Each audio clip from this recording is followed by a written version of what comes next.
Guys, ನಮ್ಮ Bharat cricket ತಂಡದ captain ಆಗಿ ಗೌತಮ್ ಗಂಭೀರ್ ಅವರು ಆಯ್ಕೆಯಾಗಿದ್ದಾರೆ. IPL 2023ರಲ್ಲಿ KKR ತಂಡದ ಹೆಡ್ ಕೋಚ್ ಆಗಿ ಆ ಒಂದು ಟೈಟಲ್ ಅನ್ನು ಗೆಲ್ಲುವಲ್ಲಿ ಪ್ರಮುಖ ಪಾತ್ರವನ್ನು ವಹಿಸಿದ್ರು. ಅದಾದ ನಂತರ ಈಗ ಟೀಮ್ ಇಂಡಿಯಾದ ಹೆಡ್ ಕೋಚ್ ಆಗಲು ಅದೃಷ್ಟ ಒಲಿದು ಬಂದಿದೆ. ಕೊನೆಯ ಒಂದು T20 ವರ್ಲ್ಡ್ ಕಪ್ನಲ್ಲಿ ರಾಹುಲ್ ದ್ರಾವಿಡ್ ಅವರು ಹೆಡ್ ಕೋಚ್ನಿಂದ ನಿವೃತ್ತಿಯನ್ನು ಕೊಟ್ಟ ನಂತರ ಈಗ ಗೌತಮ್ ಗಂಭೀರ್ ಅವರನ್ನು ಸೆಲೆಕ್ಟ್ ಮಾಡಲಾಗಿದೆ. ಗೌತಮ್ ಗಂಭೀರ್ ಅವರ ಮೇಲೆ ನಿರೀಕ್ಷೆಗಳು ತುಂಬಾನೇ ಇವೆ. ಯಾಕೆಂದರೆ KKR ತಂಡವನ್ನು ಮುನ್ನಡೆಸಿದ ರೀತಿ ಹಾಗೂ LSG ತಂಡದ ಕೋಚ್ ಕೂಡ ಆಗಿದ್ದರು ಹಾಗೂ ತಂಡದ ಒಂದು ಪ್ರೋಗ್ರೆಸ್ಗೆ ತುಂಬಾನೇ ಒಂದು ಕಾರಣಕರ್ತರಾಗಿದ್ದರು.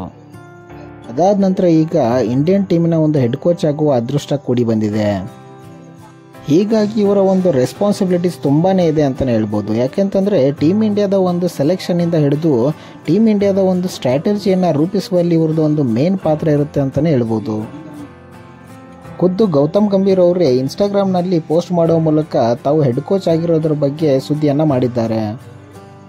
ಹೀಗಾಗಿ ಟೀಮ್ ಇಂಡಿಯಾದ ಒಂದು ಫ್ಯೂಚರ್ ಸೇಫ್ ಹ್ಯಾಂಡ್ಸ್ನಲ್ಲಿ ಇದೆ ಅಂತ ಅಭಿಮಾನಿಗಳು ಪೋಸ್ಟ್ ಮುಖಾಂತರ ಹೇಳ್ತಿದ್ದಾರೆ.